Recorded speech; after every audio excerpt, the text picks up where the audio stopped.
Halo guys, perkenalkan nama aku Gani dari Fiskal C dengan NPM 23062432466. Nah, kalian penasaran nggak sih apa itu pajak progresif? Kalau penasaran, simak video berikut. Halo guys, kembali lagi bersama aku Gani. Nah, kalian masih penasaran nggak sih apa itu pajak progresif? Nah, di video kali ini aku akan ngejelasin nih tentang pajak progresif. Yang pertama, aku akan ngejelasin tentang pengertiannya terlebih dahulu. Nah, pajak progresif ini adalah sistem pajak yang mengenakan tarif pajak yang meningkat seiring dengan meningkatnya dasar pengenaan pajak. Dalam sistem pajak progresif, tarif pajak yang dikenakan terhadap pendapatan atau harta yang lebih besar adalah lebih tinggi daripada tarif pajak yang dikenakan terhadap pendapatan atau harta yang lebih kecil. Tujuan pajak progresif ini adalah untuk memenuhi prinsip keadilan fiskal, yang dimana orang yang memiliki kemampuan finansial lebih besar berkontribusi lebih banyak untuk membiayai pengeluaran negara.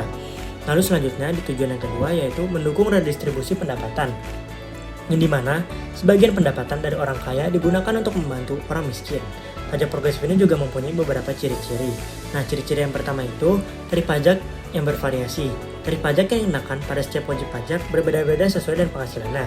Selanjutnya, ciri-ciri yang kedua yaitu penghasilan tidak kena pajak atau PTKP, yaitu batas minimum penghasilan yang tidak dikenakan pajak, yaitu 54 juta. Lalu selanjutnya ciri-ciri yang terakhir, bracket penghasilan.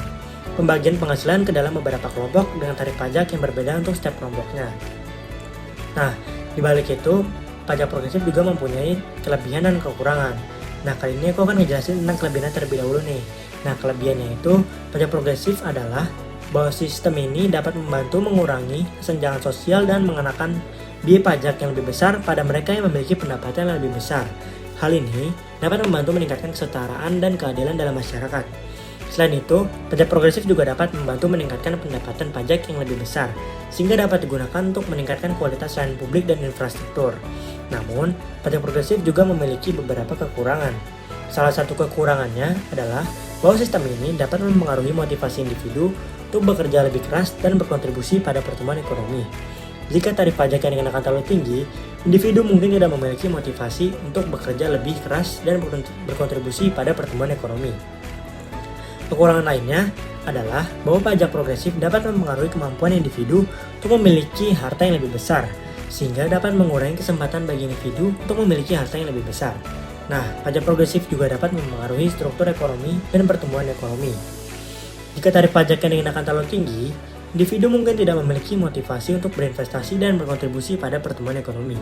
Hal ini dapat mengurangi kemampuan individu untuk memiliki harta yang lebih besar dan mengurangi kesempatan bagi individu untuk memiliki harta yang lebih besar. Nah, dalam beberapa kasus, pajak progresif juga dapat mempengaruhi kemampuan individu untuk memiliki harta yang lebih besar.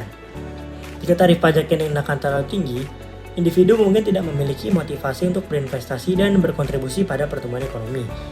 Hal ini dapat mengurangi kemampuan individu untuk memiliki harta yang lebih besar dan mengurangi kesempatan bagi individu untuk memiliki harta yang lebih besar.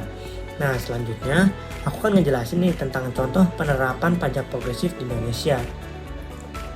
Contoh penerapan yang pertama itu, sistem pajak progresif ini diterapkan pada pajak penghasilan orang pribadi atau bisa disebut PPH-OP, PPH orang pribadi. Selanjutnya yang kedua, terdapat 5 bracket penghasilan dengan tarif pajak yang berbeda untuk setiap bracket. Lalu yang terakhir ada orang dengan penghasilan di bawah PTKP tidak dikenakan PPH orang pribadi.